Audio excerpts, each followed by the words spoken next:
Here's the latest audio research news from the transmitter. Long sought walking circuit found in fruit flies. By Natalia Mesa. Many animals, from cockroaches to cats, can walk without input from the brain. Yet scientists have struggled to pinpoint the responsible rhythm generating circuit, or central pattern generator, CPG, in the spinal cord in any organism. You look at textbooks and people just draw a circle and write CPG in it, says John Tuthill, professor of neurobiology and biophysics at the University of Washington. Tuthill says he had even started to doubt the CPG's existence until he and his team used connectome-based modeling to pinpoint one in Drosophila melanogaster. The network of just 3 neurons in the ventral nerve cord produces the oscillatory neuron activity required for walking. The team reported in March at the Computational and Systems Neuroscience (COSINE) annual meeting and in a preprint posted on bioRxiv in April. Another putative CPG in fruit flies surfaced in an independent team study posted on bioRxiv earlier this month. This circuit also generates rhythmic motion without peripheral input, connectomics and optogenetics showed. Now we know the neurons involved, which is a big step forward, says Graziana Gatto, professor of neurobiology at the University Hospital Cologne, who was not involved in either preprint. These studies capture the way neuroscience is going right now. Mapping the connectome has been a huge revolution, she adds. After the fruit fly connectome was completed in 2024, Bingwen Brunton, professor of biology at the University of Washington, says Tuthill proposed that the two build a computational model of the fly ventral nerve cord based on its synaptic connectome. And I said, that's a terrible idea. It's never going to work, she recalls. But we were like, let's do it anyway. The neurons in the recurrent neural network-based model they created can send feedback signals to one another in loops, and their activity depends on both present input and previous states. Stimulating descending neurons caused motor neurons to oscillate spontaneously without any training or fine-tuning of the network, the new study shows. The fly connectome lacks information about neurotransmitters and other biophysical properties of neurons, Brunton says, so she and her colleagues took a brute force approach to assign various biologically plausible properties to neurons in the simulated network. A large majority of the simulations, which vary slightly, produce similar results. And the precise number of neurons in the connectome didn't affect oscillations. Most of the neurons descending from the simulated central brain to the ventral nerve cord don't produce oscillations. The researchers found by activating each descending neuron one at a time. DNG 100, which is already known to drive forward walking in flies, produced the strongest rhythmic activity. Optogenetically stimulating DNG 100 drives forward walking, whereas optogenetically stimulating DNB 08 drives rhythmic waving like leg movements in living flies, Tuthill's team discovered.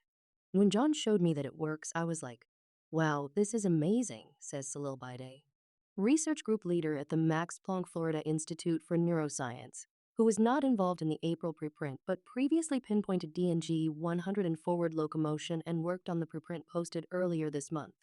A 3-neuron CPG, which is downstream of DNG 100 and composed of 2 excitatory neurons and 1 inhibitory neuron arranged in a loop, is sufficient to produce the oscillatory activity. The researchers found by computationally eliminating neurons until the rhythm stopped. That arrangement goes against the half-center model, says Rune Berg, associate professor of neuroscience at the University of Copenhagen, who was not involved in either new preprint. That traditional view of rhythm generation proposes that rhythmic output emerges from groups of neurons that reciprocally inhibit one another, like a seesaw. There's no reciprocal inhibition in the putative fly CPG network, which is a bit surprising, Berg says. DNB 08 controls a different rhythmic circuit, composed of 2 of those 3 neurons and 3 additional ones, suggesting that this descending neuron might drive a different behavior that involves rhythmic movement, such as climbing or grooming. This is the only time in my career where modeling and theory was leading our insights significantly, Tuthill says.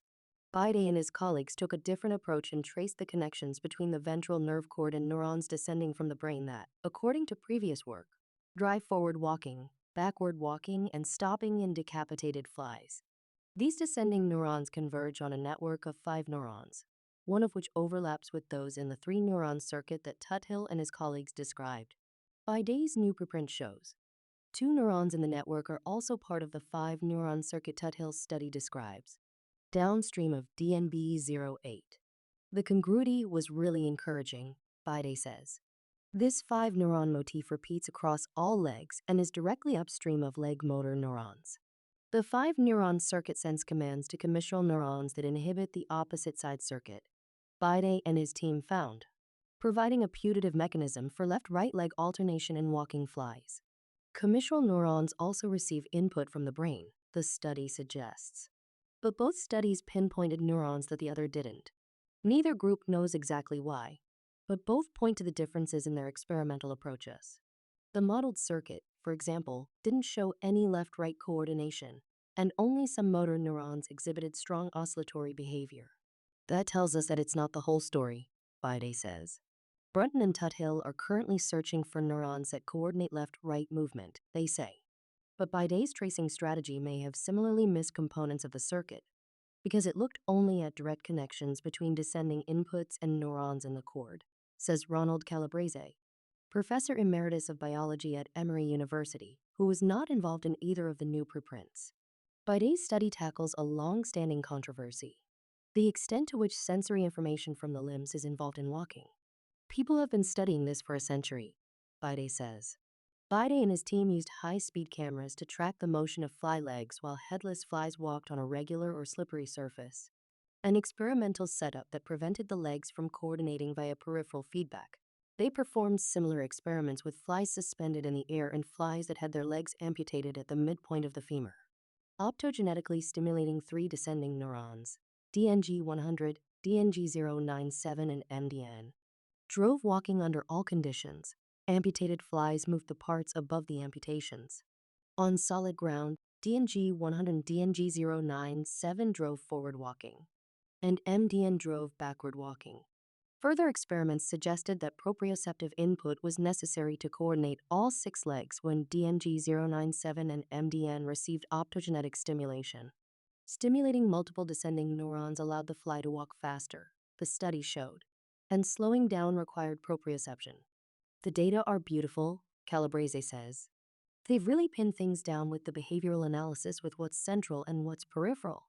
But it's unclear whether the fly findings apply to mammals. Rhythmic movement generation may instead be an emergent property of a large high-dimensional network rather than one dedicated circuit, some studies in mammals suggest. But these two views of rhythm generation aren't exclusive, Berg says. A CPG is just a circuit that produces some rhythmic motor output. It doesn't mean that it's the only thing producing that output. Still, the field has a long way to go to find the CPG in mammals, Gatto says. But now we know what neurons are involved. We can finally test all of these theories in a controlled system and start to apply it in mammals. This audio was created using artificial intelligence. Stay up to date with the latest neuroscience news and perspectives at thetransmitter.org. Follow audio research news on Spotify, YouTube, or wherever you get your podcasts.